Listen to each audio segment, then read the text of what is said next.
প্রিয় বোন আমার, আপনি মরার পরে 5 পার্টের কাফনে জড়িত হলেন, দুলাভাই পর্যন্ত আপনার লাশ দেখতে পারবে না।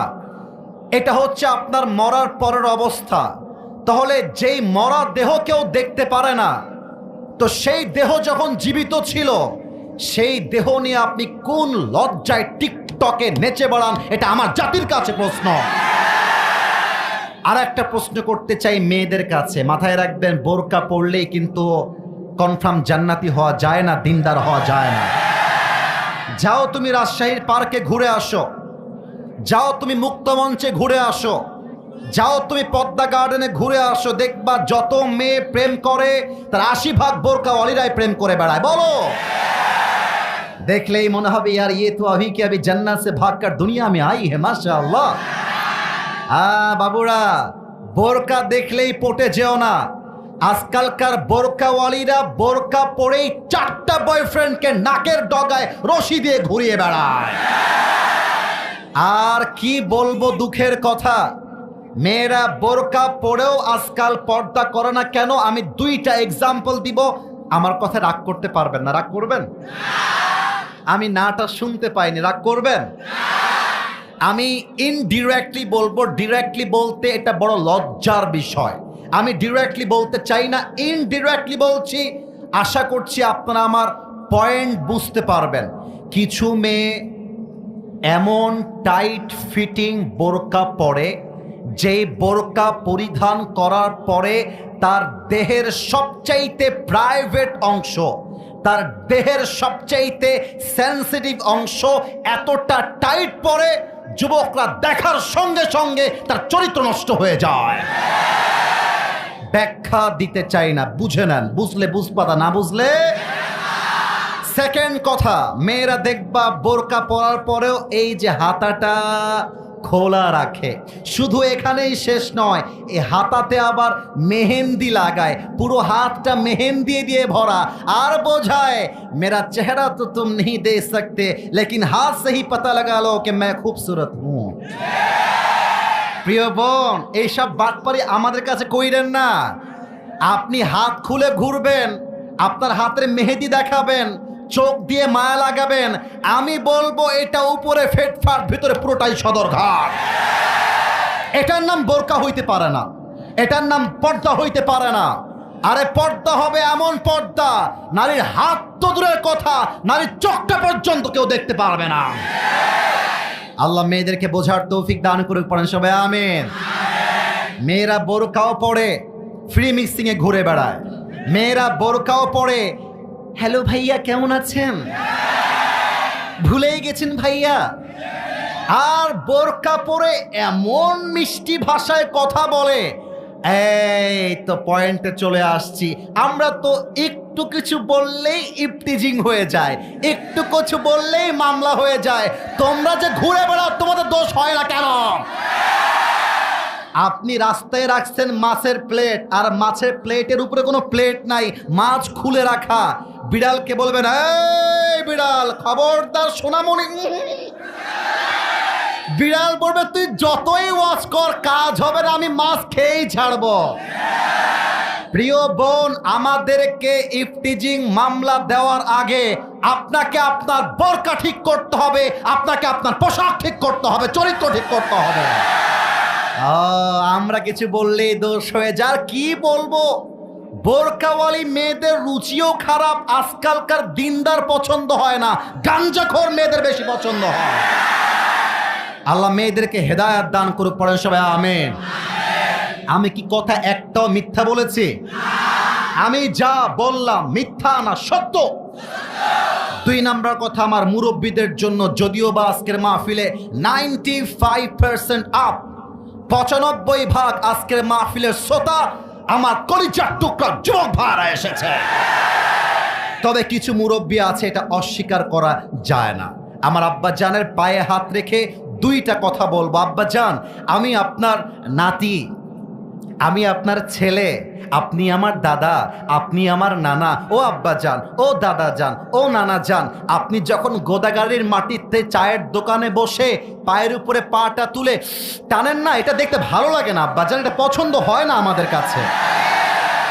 দুই নাম্বার কথা, আব্বাজান আমি আপনাকে জান্নাতে নিতে চাই বলেই বলছি, আমি আপনার শত্রু নই। আব্বাজান নিজে দাঁড়িয়ে রাখলে জান্নাতে যাওয়া যায় না, 5 ওয়াক্ত নামাজ পড়লেই জান্নাতে যাওয়া যায় না। আপনার ছেলের বিয়ের বয়স হয়েছে, আপনি বিয়ে দিতে চান না, এটার জন্য আপনি জাহান্নামে যাবেন। আমার আব্বাজানদেরকে বলবো, আব্বাজান আমি যুবকদেরকে উস্কায় দেওয়ার জন্য আসি নাই, তবে মাথায় রাখবা বিয়ে ছাড়া একজন যুবকের চরিত্র রক্ষা করবার সেকেন্ড কোনো অপশন বাংলাদেশে নাই।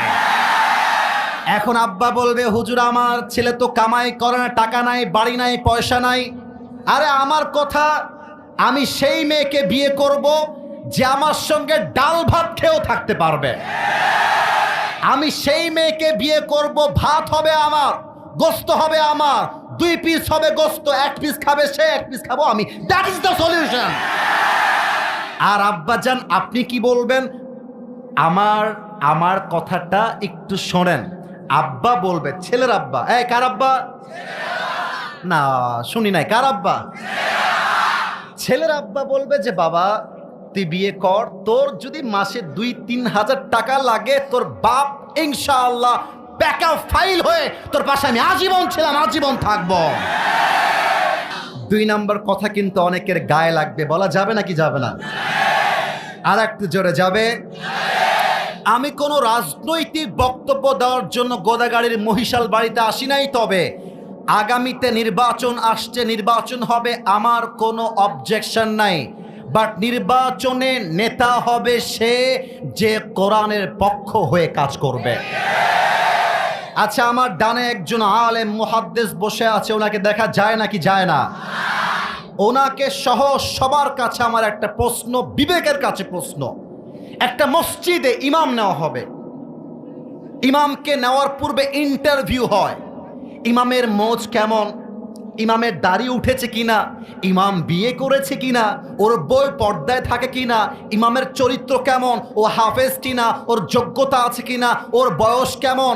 ও বাবা, 500 মুসল্লির মসজিদে ইমাম নেওয়ার জন্য এরকম পা ছাটাই জাস্টিফাই হয়, চুল খুলে দেখা হয়, না পারে পায়জামা খুলে দেখবে, এমনও করে অনেক লোকেরা আছে না? নাই বলো বলো।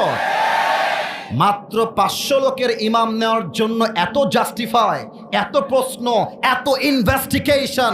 ভোটের সময় আসলে একজন এমপি যে 3 লাখ মানুষের জন্য কাজ করবে, একটা শহরের জন্য কাজ করবে, সেই এমপি গাঞ্জাখোর কিনা, সেই এমপি সুদখোর কিনা, সেই এমপি ঘুষখোর কিনা, সেই এমপি জেনা করেছে কিনা, এটার খবর নেওয়া হয় না। কেন কেন কেন কেন?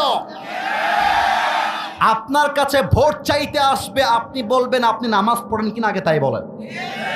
ভোট চাইতে আসবে, আপনি বলবেন আপনার মুখে লম্বা চাপদাড়ি কোথায় আমাকে বলেন। ভোট চাইতে আসবে, আপনি বলবেন আগামীর 5 বছরে আপনি এই গোদাগাড়ির জন্য কি করবেন আমাকে লিখে দিয়ে যান। ভোট চাইতে আসবে, সোজা ভাষায় বলবা আপনাকে ভোট দিব সম্মানের খাতিরে, স্যালুট মারলাম পা দিয়ে হাত দিয়ে, কিন্তু ভোটে যাওয়ার পরে যদি রূপ চেঞ্জ হয়ে যায়, এখন হাত দিয়ে মারলাম, পা দিয়েও মারলাম, রূপ চেঞ্জ পায়ের জুতা দিয়ে আপনাকে মারব। ওই সব ধান্দাবাজির সময় শেষ, দেশ পরিবর্তন হয়েছে।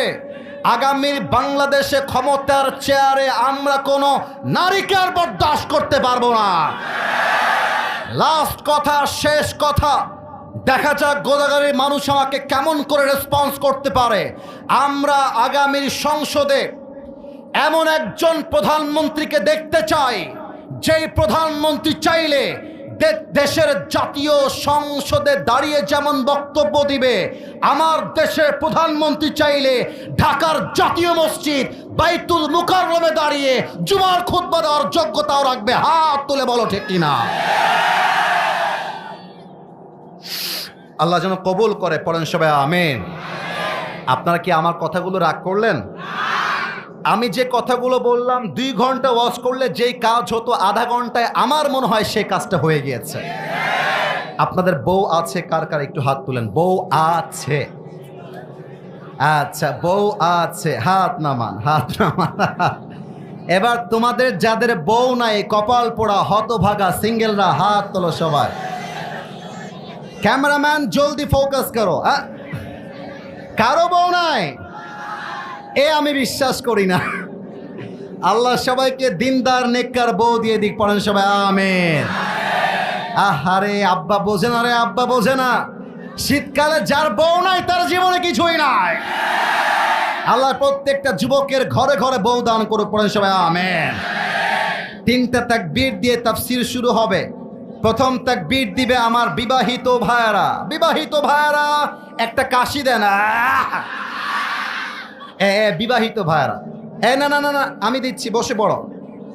বিবাহিত ভাইয়ারা, আমি কিন্তু আপনাদের পক্ষে আছি, বিপক্ষে নই। দেখা যাক কারা জিতে। নাম্বার আপনারা দিলেই বুঝবেন। It's time for the married people. বিবাহিতদের পালা। বিবাহিতরা আমি বলবো লিল্লাহি তাকবীর, আপনাকে বলতে হবে আল্লাহু আকবার। দেখা যাক বিবাহিতদের জোর কত। লিল্লাহি তাকবীর। ওরে বাবা রে বাবা।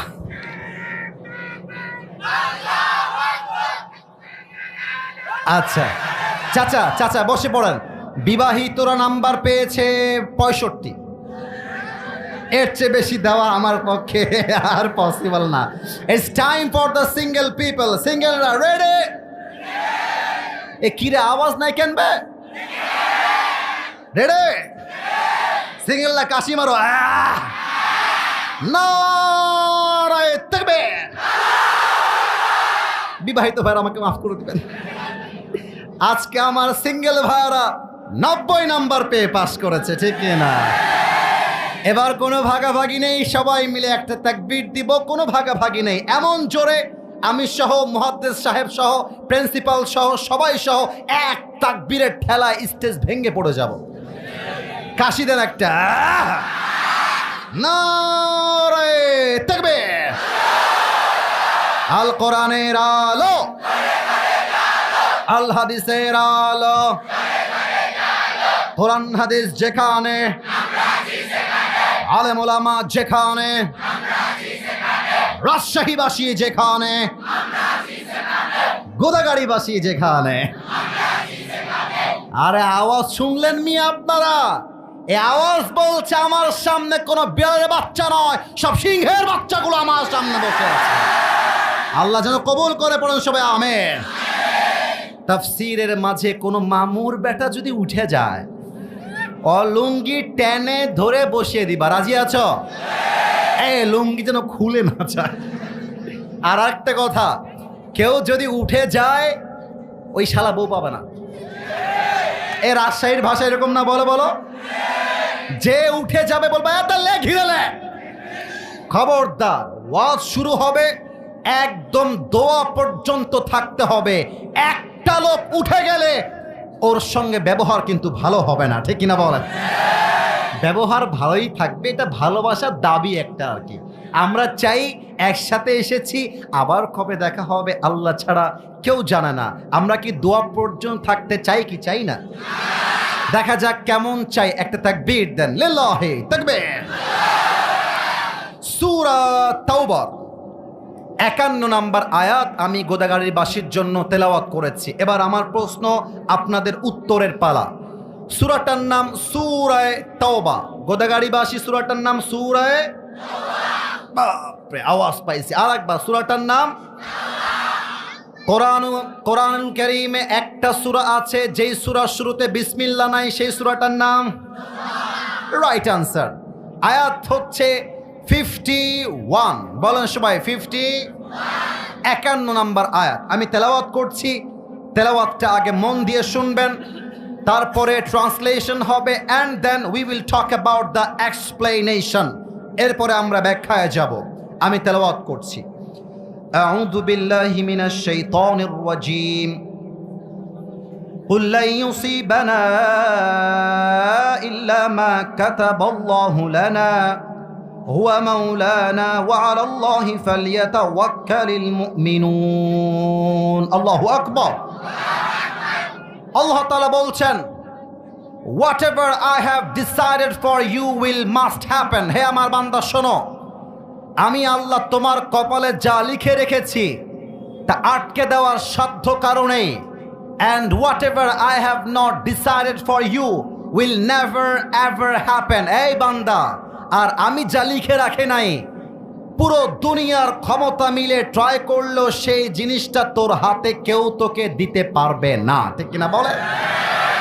পারত পক্ষে কপালে যা ঘটে, জীবনে যা ঘটে, জীবনে যা ঘটছে, এই পুরো ক্ষমতায় আছে এক সত্তার হাতে। বলেন সবাই, তিনি কে? মাথায় রাখতে হবে, কোনো মেয়ে চিট করলে আর বেটা মানুষের তো ছ্যাঁকা খাওয়ার কোনো প্রশ্নই নাই। ও একটা বিয়ে করবে, ওর জন্য একটা বিয়ে জায়েজ। আমি মরদ, আমার জন্য 4টা বিয়ে জায়েজ। ছ্যাঁকা খাইলে তুমি খাবা, I have to enjoy my self. আমার কথা একটা, বাবুরা, কোনো মেয়ের জন্য লাইফ নষ্ট করা যাবে না। সালমান শাহের দিকে তাকাও, তার জীবন নিয়েছে তার বউ সামিরা। মেয়ে মানুষ বড্ড ডেঞ্জারাস ভাই, যাই বলে। আমাদের পুরুষদেরকে বিশ্বাস করা যায়, বাট বেশিরভাগ ক্ষেত্রে নারীকে বিশ্বাস করা যায় না। 80% যুবকের জীবন নষ্ট হয় একজন চরিত্রহীন লম্পট মেয়ের জন্য, বলো। অতএব কেউ চলে গেলে যেতে যাও, কিন্তু তুমি তোমার জীবনে এত ভালো কিছু করবা, আরে ওই রকম একটা সকিনা না, একটা জরিনা না, ওরকম হাজারো সকিনা জরিনা তোমার পেছনে তোমাকে লাইন ধরে বিয়ে করার জন্য, বলো না সবাই? তাহলে আয়াতের মূল মেসেজ, কপালে যদি আল্লাহ মৃত্যু লিখে রাখে কেউ আটকাতে পারবে না, আর আল্লাহ যদি আপনাকে বাঁচাইতে চায় কেউ আপনাকে মারতে পারবে না। রাখে আল্লাহ, মারে কে? মারে আল্লাহ।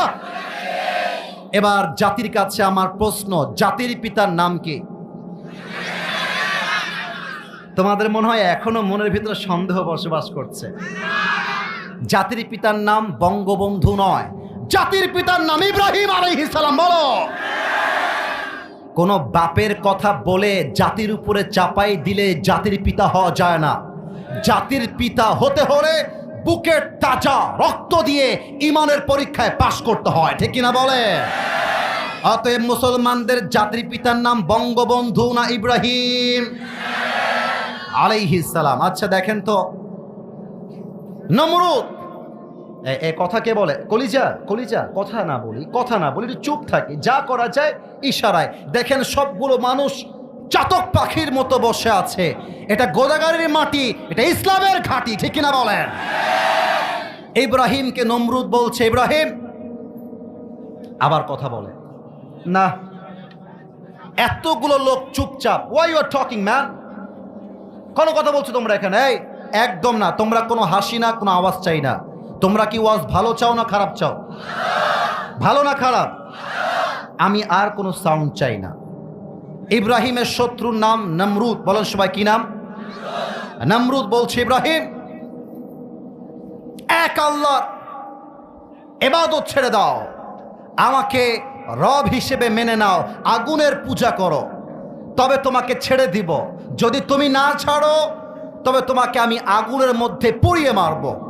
ইব্রাহিম বলছে, এক কথা, আমার জীবন যাবে, বাট ইমানের ক্ষেত্রে এক চুল পরিমাণ কোনো কম্প্রোমাইজ চলবে না, ঠিক কিনা বলেন?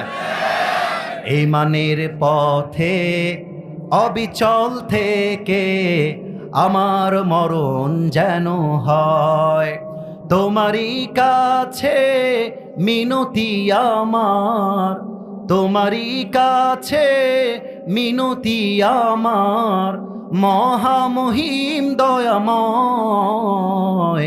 ইমানের পথে অবিচল থেকে আমার মরণ যেন হয়। পড়েন সবাই আমেন।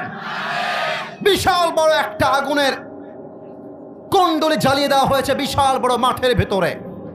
নমরুদ বলছে, ইব্রাহিম, এক আল্লাহর ইবাদত ছেড়ে দাও, তুমি বেঁচে যাবা।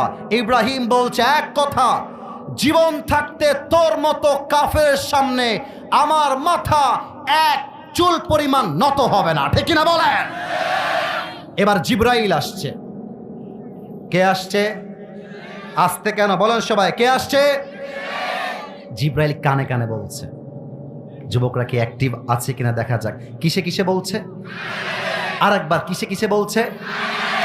বলছে, ইব্রাহিম, আমার কথা শোনো, তুমি আমার কাছে সাহায্য চাও, আমি তোমার জন্য এমন সাহায্য করব তোমাকে নমরুদ আগুনে ফেলতেই পারবে না। কিন্তু ইব্রাহিম বলছে এক মারাত্মক কথা। ইব্রাহিম বলছে, হে ফেরেশতা, হে জিবরাইল, আমি তো এমন কোন রবের ইবাদত করি না যেই রব তার বান্দার দুঃখ কষ্ট নিজের চোখে দেখে না। আরে আমার আল্লাহ আমার জন্য এনাফ, কাউকে আমার দরকার নাই, ঠিক কিনা বলেন? নমরুদ বলছে ইব্রাহিমকে ফেলিয়ে দাও আগুনে।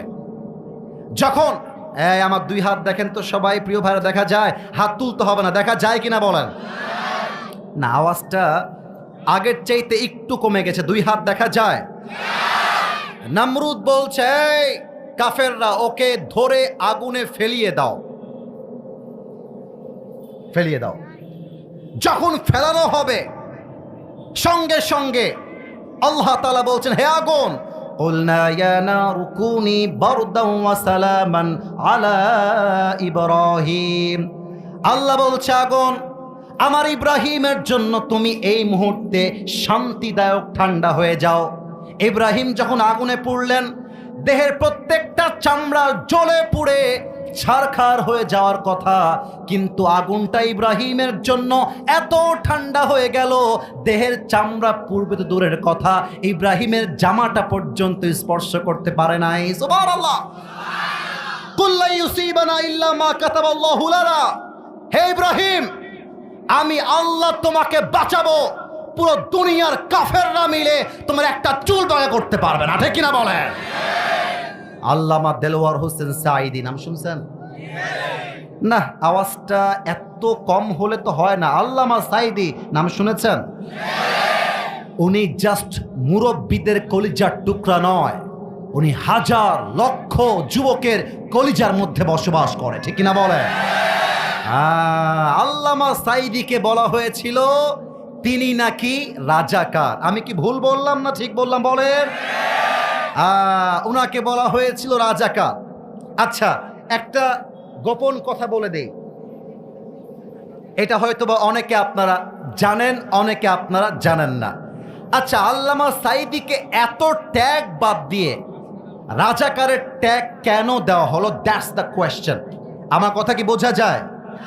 এই বলো বলো, বোঝা যায়? আরো অনেক ট্যাগ ছিল, রাজাকার কেন?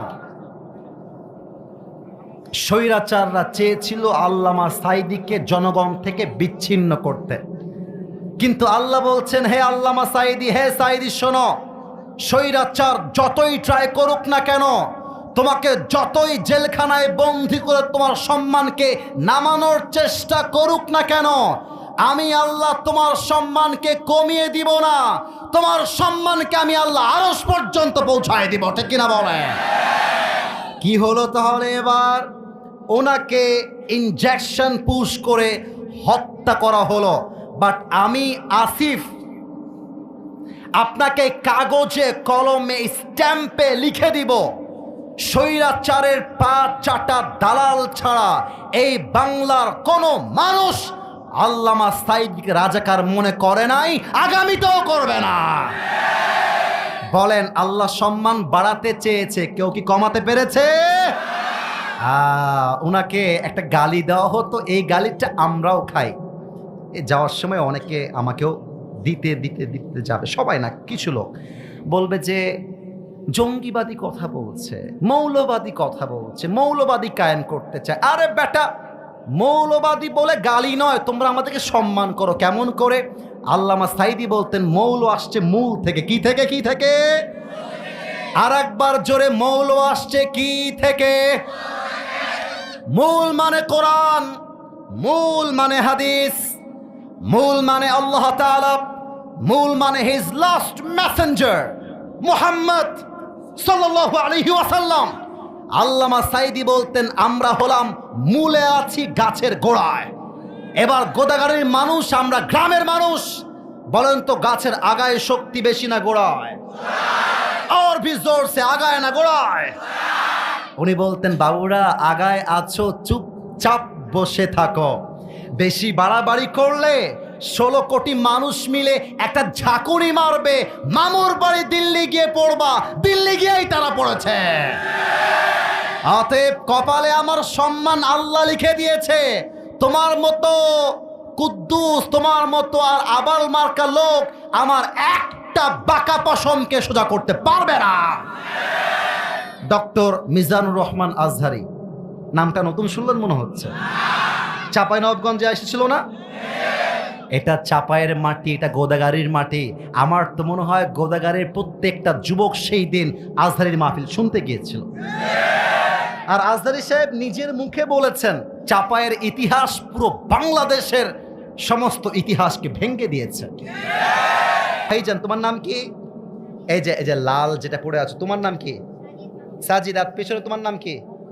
মোহাম্মদ নাইম। মোহাম্মদ নাইমের বয়স মোটামুটি 18 থেকে 20 হবে।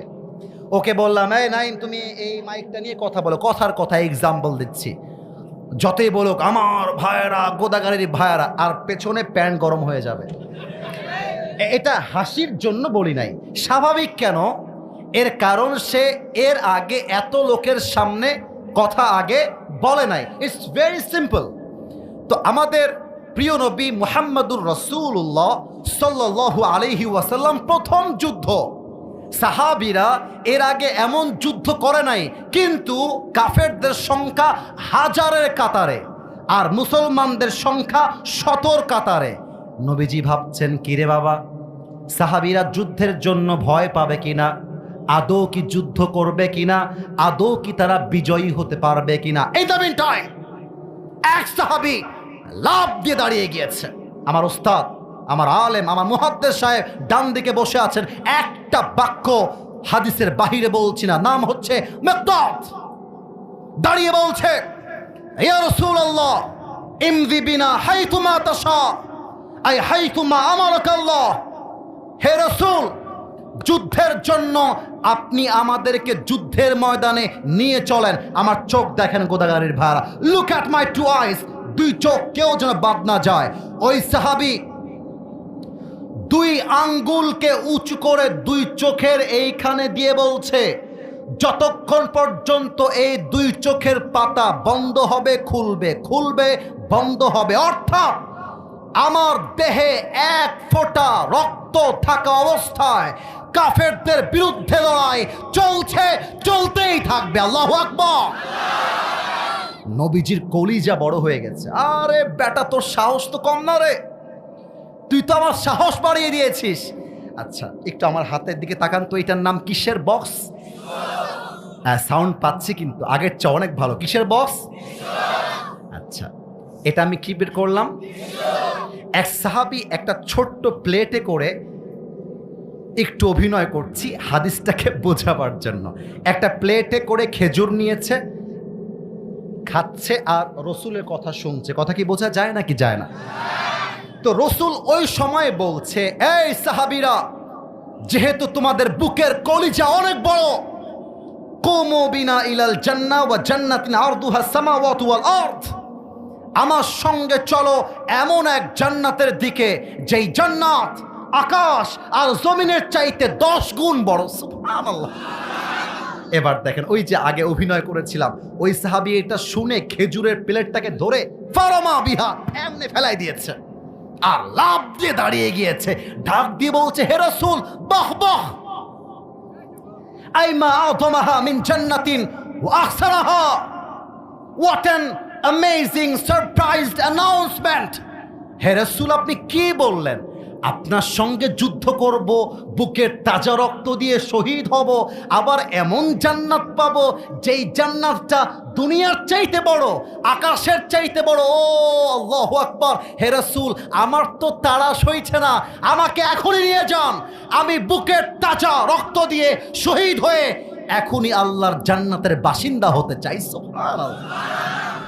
আচ্ছা বাবু, তুমি দাঁড়াও। লাল পাঞ্জাবি কলিজা, তুমি দাঁড়াও। তুমিও দাঁড়াও, ভয় নাই, ভয় নাই, দাঁড়াও। কে যায় রে? তোর বাড়ি কতিবে? বসো না গো, গে মা গে, কে বে? বসো বসো।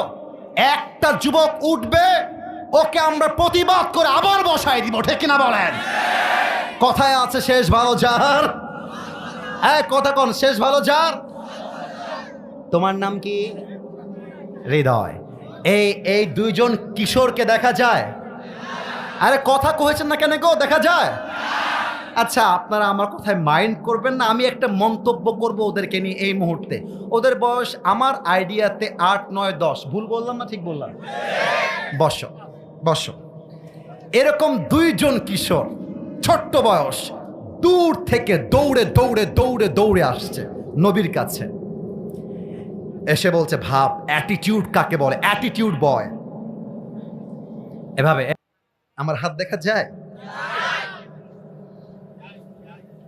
ভাব, বুকের পাটা উঁচা। বলছে, হে রাসূল, আমরা শুনেছি যুদ্ধের জন্য মুজাহিদের প্রয়োজন, বাট সংখ্যায় আপনারা কম আছেন। তো এই যুদ্ধের জন্য আমরা দুইজন মুজাহিদ হয়ে এসেছি। সুবহানাল্লাহ, নাই তো আপনাদের মধ্যে? আরে বয়স 8, 9, 10। হুজুর আমার সাক্ষী, মাজ আর মুআজ, আফরার দুই কিশোর। আমরা যুদ্ধে যাব। তো নবী বলছে, বাবু তোমারা তো তরবারি যে তুলবা, লা কুওয়াতা লাকুমা ওয়ালা তাস্তাতিআনি হামলা সাইফ, তোমরা তরবারি তুলে মারবা শত্রুকে, এই শক্তিও তো নাই। বাবু তোমরা নতুন নতুন, যাও যাও, আরে যাও বাসায় যাও, তোমাদের মারামারি করতে হবে না, তোমরা বাসায় যাও। এবার দুইজন বলছে, হে রাসূল, বয়স কম দেখে চান্স দিচ্ছেন না তাই না? মুরনা ফাকাত সাতারা মাযা সাফাল, একবার চান্স দেন, একটা কোপ মারবো, কাফেরদের কল্লা 40 হাত দূরে গিয়ে পড়বে। আল্লাহু আকবার। ছোট মরিচের আরে কথা কহেছে না কেন বে? ছোট মরিচের একবার চান্স দেন। নবীজি বলছে, বাবুরা তোমরা যে বলেছো তাতেই খুশি, যাও যাও যাও, বাসায় যাও। আচ্ছা, এবার আমি আমার হুজুরকে দিয়েই বোঝাই, হুজুর আমার বড় ভাই, আমি হলাম ছোট ভাই। এবার তোমরা কহো, হুজুর আমার কি ভাই? আর আমরা কি ভাই গো? এটা আমার বড় ভাই, আমি হলাম ছোট ভাই। তো বড় ভাই যে নবীকে ডাক দিয়ে বলছে, হে রাসূল, ঠিক আছে আমি বুঝেছি আপনি আমাকে চান্স দিবেন না, তবে রসুল ওকে চান্স দিচ্ছেন না, ঠিক আছে, আমার বড় ভাই বলছে ওকে চান্স দিচ্ছেন না। ওকে, ওর বয়স কম, ওর গায়ে শক্তিও কম, কিন্তু আমাকে দেখেন, আমার বয়সও কম, আমার গায়ে জোর আছে। হুজুর একবার চান্স দেন, আমি কাঁপায় দিব। কোন ভাই বলতে? ছোট ভাই না বড় ভাই? এবার ছোট ভাই খেপে গেছে। কি বে, তুই কি বলছিস বে? হুজুর এই বেটা খালি গায়ে গতর লম্বার, বয়স লম্বা, আসল শক্তি আমার গায়ের ভেতরে আছে। আল্লাহু আকবার। নবীজি পড়ছে, মহাবিপদে কারে বাদ দিয়ে কারে নিবে? ঝামেলা আছে না নাই বলেন? এবার নবীজি বলছে, বাবা এত কিছু বুঝি না, এবার আসো দুইজন মিলে খেলা হবে, কার গায়ে কত শক্তি এবার আমি দেখতে চাই। আমার বড় ভাই কি করেছে, এবার ছোট ভাইকে ধরে এবার ল্যাং মেরেছে। ল্যাং মারা বুঝেন? এমনি ধৈরা দিছে শুয়ায় বড় ভাই, আর ছোট ভাইয়ের বুকে বসেছে, আর গলা টিপে ধরে বলছে, তুই যাবি কতিবে? তুই যুদ্ধে যাবি? তোর সাহস আছে বে? বড় ভাই হুমকি মারছে। এবার ছোট ভাই কিন্তু কঠিন বিটকেল, কঠিন মা দে। ছোট ভাই দে, আমার চোখে দেখেন, এক চোখ বন্ধ করে ছোট ভাই বড় ভাইকে, কি বে ভাই, আমি না তোর ছোট ভাই লাগি রে, এবার একটু দয়া করবে, এই শক্তি কমাই দেবে, তুই শক্তি কমা, আমিও তোর সঙ্গে যাবো, আরে একসঙ্গে খাই, একসঙ্গে ঘুরি, আমরা দুই ভাই, তুই একা কেন যাবি, আমাকেও নিয়ে চল। আরে গোদাগারির ভাইয়ারা, বড় ভাই ছোট ভাইকে এত ভালোবাসে, বড় ভাই সব ফেলতে পারে, ছোট ভাই আবদার ফেলতে পারে না। আর ঢাকাতে আমার একটা মাহফিল ছিল অক্টোবর মাসের শুরুতে, হাজার হাজার মানুষ, সেখানে আমি সবাইকে বলেছিলাম, ভাইয়ারা আমার, যেই পরিবারে ভাইয়ে ভাইয়ে মিল আছে, ওই পরিবারকে অন্য কোনো বাসার মেয়ে বউ হয়ে এসে ভেঙে দিবে এমন কোন বাপের বেটি জন্মগ্রহণ করে নাই।